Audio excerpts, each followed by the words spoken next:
Hey everybody, happy Spring Equinox.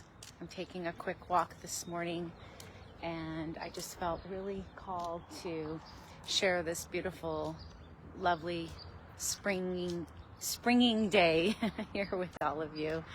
Got a little shake in hand, hearing the birds tweeting and just, taking in this new energy. We've been moving through so much on so many levels in so many ways, and it's time for us to expand and revive and rejuvenate and reclaim. Oh my goodness, there's so much going on and so many parts of our beingness right now as we are moving through the old and into the new and shedding skin and going within, and there's a portal of death and rebirth happening for so many of us, whether we're truly conscious to it or not, whether we are feeling it to certain levels, to certain degrees. I think it's just so different for all of us.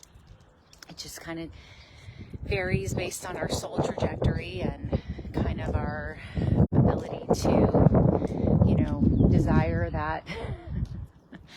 that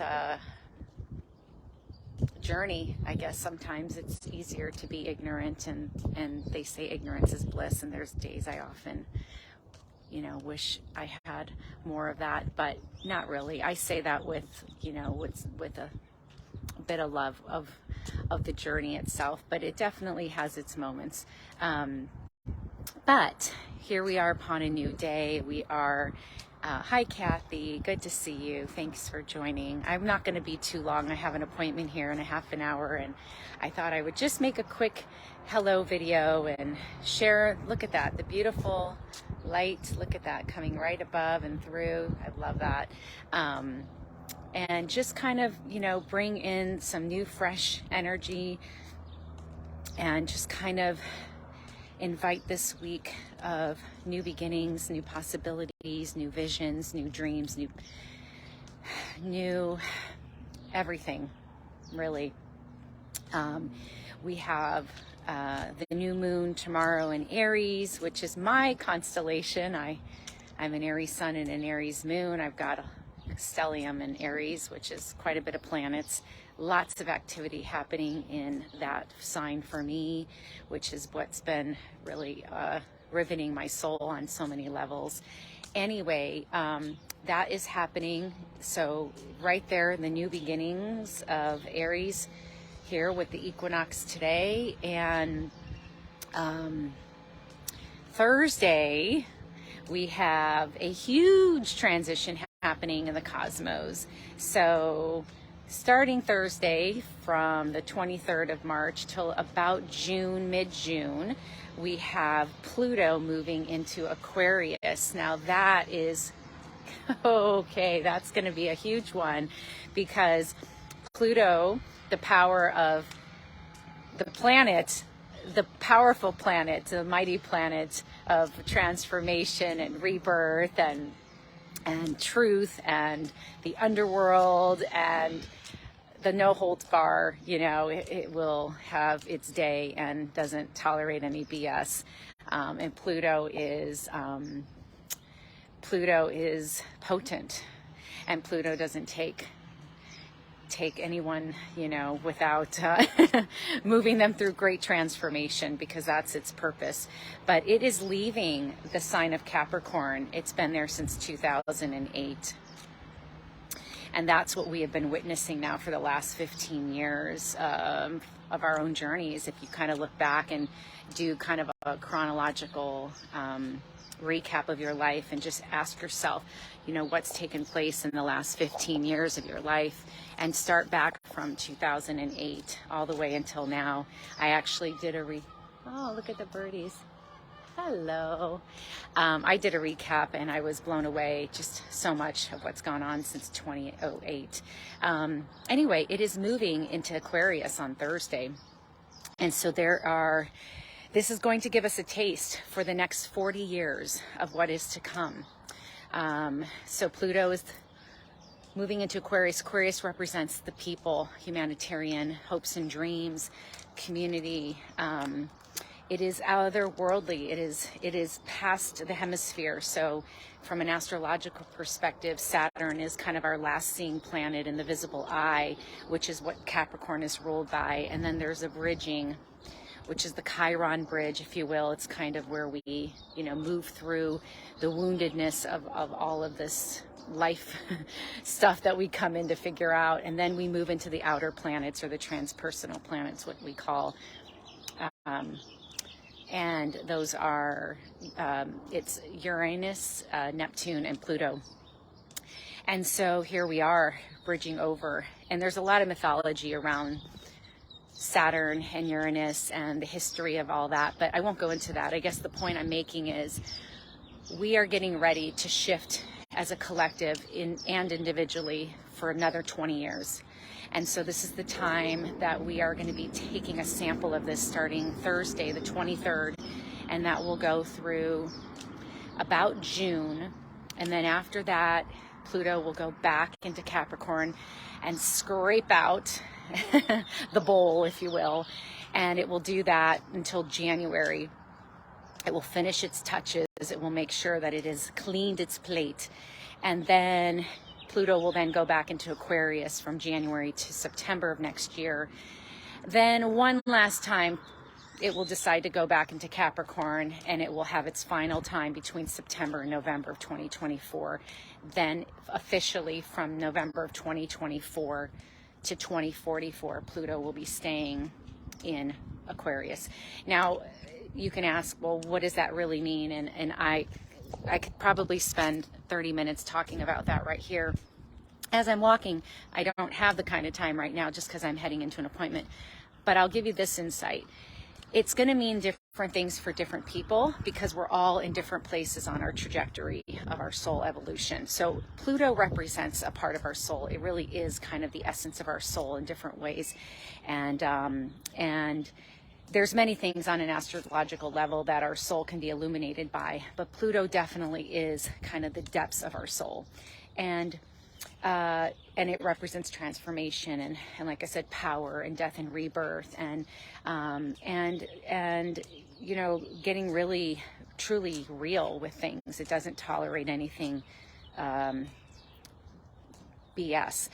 There's always shadow sides to everything when we're talking about spectrum of life itself or the polarity of things, but essentially it depends on where your Pluto is in your chart, where your Aquarius is in your chart, and where that represents your house and your life and kind of the aspects of you.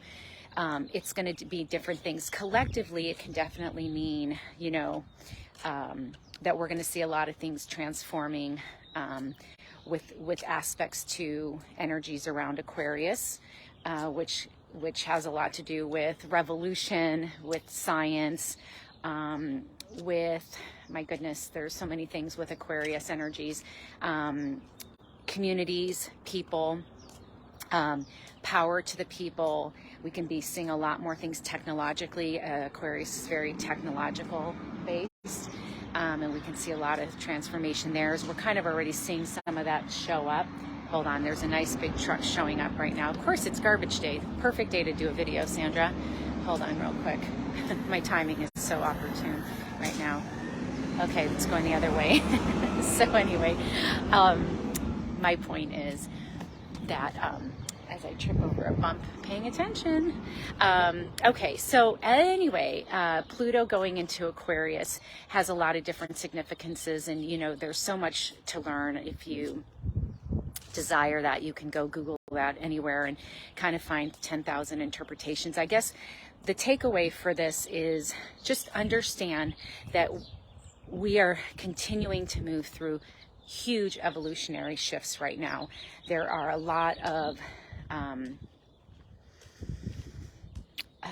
unearthing matters happening in our lives, and this is not, unintentional in a way, right? I mean, from a divine perspective, we are seeing this happen because the consciousness of humanity is raising its bar, and it has to, because this is how awakening is happening for us all. So start paying attention to what's really coming to an end for you in your life, what's closing out, what is being let go, where you're needing to surrender, where things are falling apart, where your shadows are being called to, review, where you are being guided, and where your intuition is heightening up a lot more right now. Pluto will definitely amplify the intuition. I can tell you full hand that I have been in kind of a hermit retreating mode now for a good few years. I've been here and there, popping in, popping out, definitely, sharing and offering whatever insights or downloads are coming in. But there has been a reclusive, retreating kind of process that's been happening, and that's been part of this morphing into this new, and kind of dying upon the old, and shedding skin and letting go, and dealing with my shadows and my pain and so much stuff. It's not easy, you guys. It's definitely not. And I think that this turn right now with Pluto in Aquarius is going to call all of us to really stand more in that individualism and into our self-reliance and our own power. And we're going to see that because, we have been so dependent and codependent and, reliant on our structures outside of us. This is very Capricorn energy. And now we're having to go in and really see where we are our own masters in this process of life. And Aquarian energy is very independent. It's very much its own person. It's authentic. It's unique. It can be, kind of the outcast, if you will, right? It has that aura, that air, and we all have the Aquarian energy in our charts. So it's not to say that, oh, I'm not an Aquarius sun, or I don't have this in my, no, we all have flavors of it. We're all part of the oneness of the collective itself. And this is how we see aspects of ourselves and other people all the time, right? We're not alone. We can identify and relate and connect and resonate with people because we can see an aspect or fragment of ourselves. And there's a beautiful hummingbird right here. Thank you, hummingbird. Oh, I love my signs. It just gives me the chills. Beautiful. Anyway, so we're being called to step up and step in and step big and through our becoming, you guys. This is a big part of our work here. And Aquarian energy is going to kind of push us through that. There's a threshold that's happening from the material to the mystical. And there's an opportunity for all of us to kind of own that individually while still being a part of the collective, on a humanitarian level, which is what the Aquarian energy, represents itself. So my heart to you guys and to myself and to all of us and to nature and to this big, vast world that is, turning itself all around, upside down, and calling us to really continue to head to our North Star individually. We all have a destiny here. We all have a calling. We all have a purpose and a contribution to offer into this world. And, I am offering that just here in sharing and just showing up and letting you guys know that we all have work here that we need to do collectively while being compassionate with ourselves and loving with ourselves and graceful and accepting of ourselves, because this journey is not for the faint of heart. We all came here for a reason, obviously, but in this season of time, to live through these times right now, they're very unprecedented. And I'm sure every generation can speak to that on many levels. So this isn't about, any comparison, but we are at a climactic point right now in the world universally, and we are being asked to really step in and know ourselves truly, fully, completely, honestly, authentically, transparently, vulnerably. There's so much being asked of us, and getting still and being present and learning how to let go of things and trusting and surrendering. These are words I say to myself often, you know, and saying them is one thing, embodying them is a whole nother. And so it requires, you know, this vigilance and this capacity to really believe in and above, you know, our own minds, our limiting thinking and beliefs and things like that. So we're going to do this. We got to do this. We have called this in, and we have called each other into our, you know, our fractal lines for a reason, so we can all kind of grow and take this trajectory together. So I am sending all my love and my heart, and yeah, if you guys, you know, desire to stay connected, please do.